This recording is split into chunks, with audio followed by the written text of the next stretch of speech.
arriving on Skye, Scotland's second largest island. The island has a long history, dating back thousands of years BC. And today there's a romantic touch to the name Skye. Although the famous song is about sailing across the sea to Skye, we drove across a modern bridge. Skye is famous for its rugged mountains and escarpments, but also farmland. There are lots of peninsulas and headlands enclosing small bays and sea locks, which can be the site of small settlements and harbours. And here at Yug is the ferry boat terminal linking Lewis and Harris with Skye.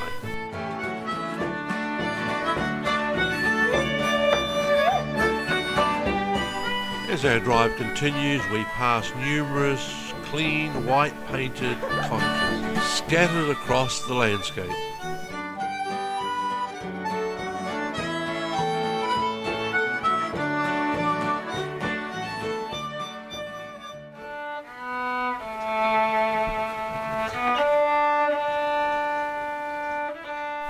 We stop at the Kilmuir Cemetery and take time to wander around inspecting the various gravestones, many of which have the name MacLeod engraved on them.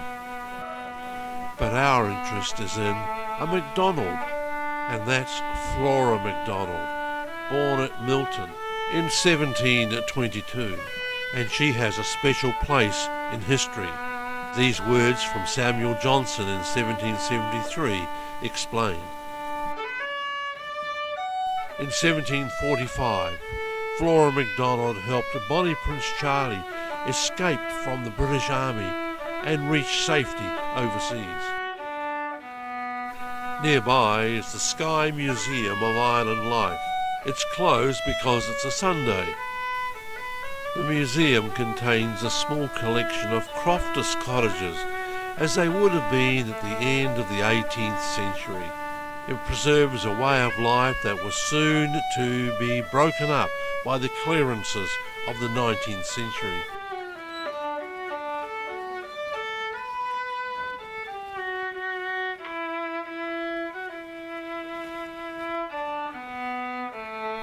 There are around 500 broch scattered through northern Scotland and the surrounding islands. They mostly date from the last centuries BC and the first centuries AD. They are little stone forts, used probably for defence but also for occupation. This broch has an interior diameter of 11 metres, and the stone walls are averaging 4 metres thick.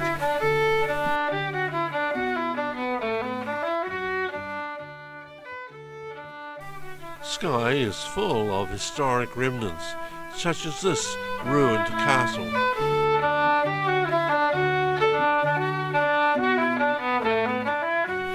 It was built in a good strategic position.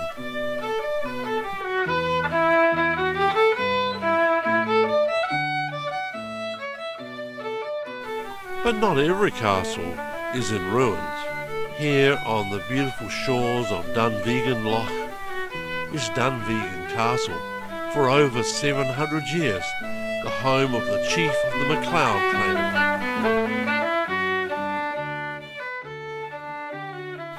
The mountains of Skye have been worn down over the centuries by ice age and erosion.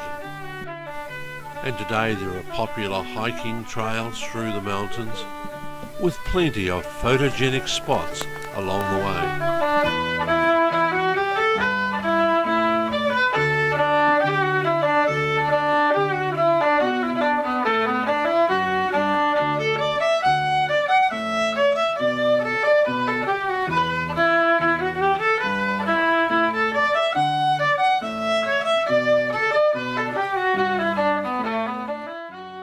At Store, there are a series of pinnacles and craigs rising to over 720 metres above sea level. This black obelisk is known as the Old Man of Store, and it's about 50 metres tall.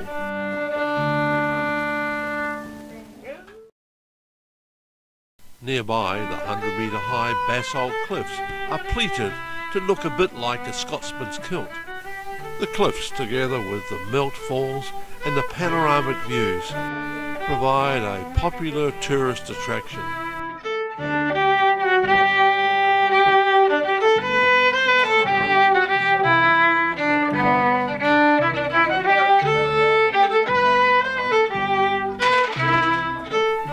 Skye is famous for its high rainfall totals, over 1,500 millimetres, with the mountains getting even more.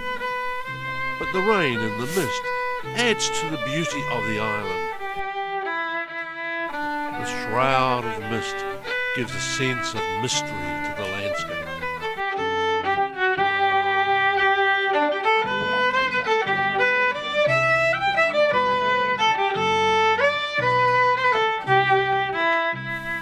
Skye is also known for its wind, with gusts sometimes reaching 100 kilometres or more per hour. And that's a challenge for the quality of any tent in the local camping ground.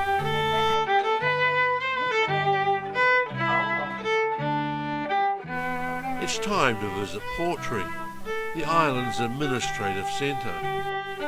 This little town with a population of about 3,000 has a picturesque harbour. And it can be windy here too.